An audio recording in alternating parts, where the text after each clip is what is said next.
డొరతీ clap అనే ఒక ఉత్తర అమెరికాలో నివసించే ఒక వృద్ధురాలు, డొరతీ క్లాప్ పేరు.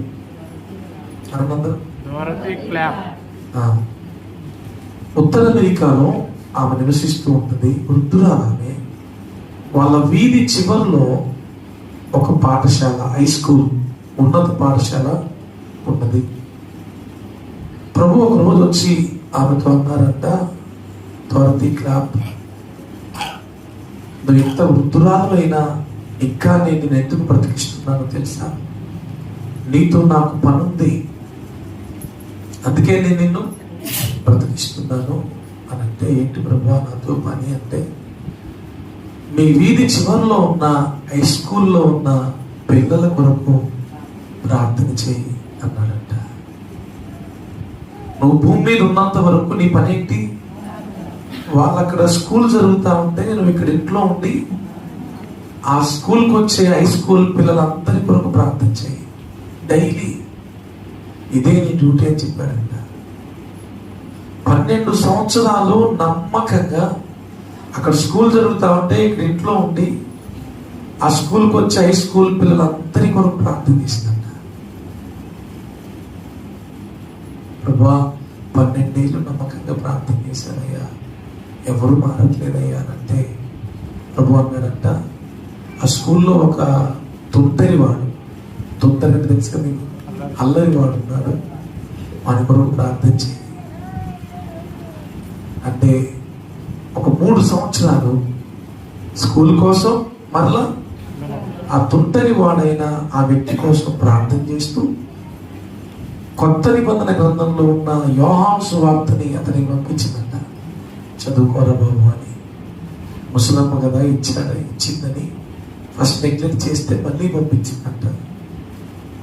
తర్వాత దాన్ని చదివాడంట.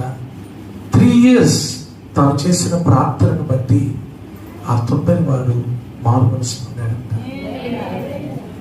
15 ఏళ్ళు, అది 12 ఈ 3, 15 ఏళ్ళు నమ్మకంగా ఒక్కరోజు విడవకుండా ప్రార్థన చేస్తే ఒక్క మనిషి మారాడు.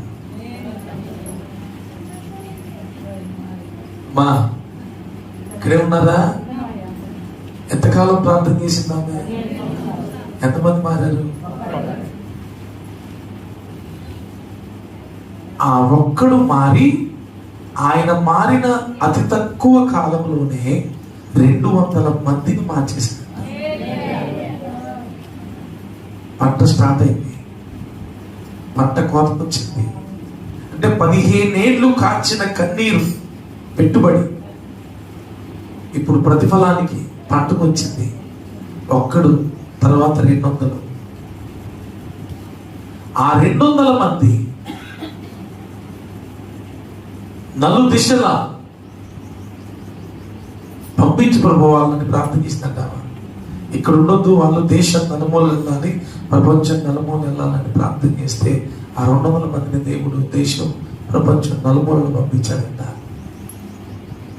ఓఎం అనే ఒక సంస్థ ఉంటుంది, నేను తర్వాత తెలుసుకోండి. ఓఎం బుక్ స్టాల్ ఉంటుంది, దానికి సంబంధించింది ఓఎం మినిస్ట్రీస్. ఈ రోజున ప్రపంచ వ్యాప్తంగా ఆ మినిస్ట్రీ, ఆ పరిచర్య ఉంది అంటే దానికి కారణం ఒక వృద్ధురాలు 15 ఏళ్ళు కాచిన కన్నీరు. ఎంతమందికి అర్థమైంది? నీ ప్రార్థన వృధాగా పోదు, నీ కన్నీరు వృధాగా పోదు. కన్నీటితో విత్తువాడు సంతోష గానాలతో పంటకు వస్తాడని లేఖనంలో రాయబడింది. ప్రార్థించడానికి విసుగుపడకండి. ప్రభువుకి ముందే తెలుసు కాబట్టే విసుగక ప్రార్థించమన్నాడు. ఎన్ని రోజులు చేయలేము కోసం ప్రార్థన, ఎన్నిళ్ళు చేయాలేని కోసం ప్రార్థన అని విసుగు చెందడంతో నువ్వు ఉన్నంత వరకు చేయి తప్పేంటి? నువ్వు ఉన్నంత వరకు ప్రార్థన చేయి తప్పేంటి? అవసరమైతే చనిపోయినాక మారతారేమో, మారటం ముఖ్యం.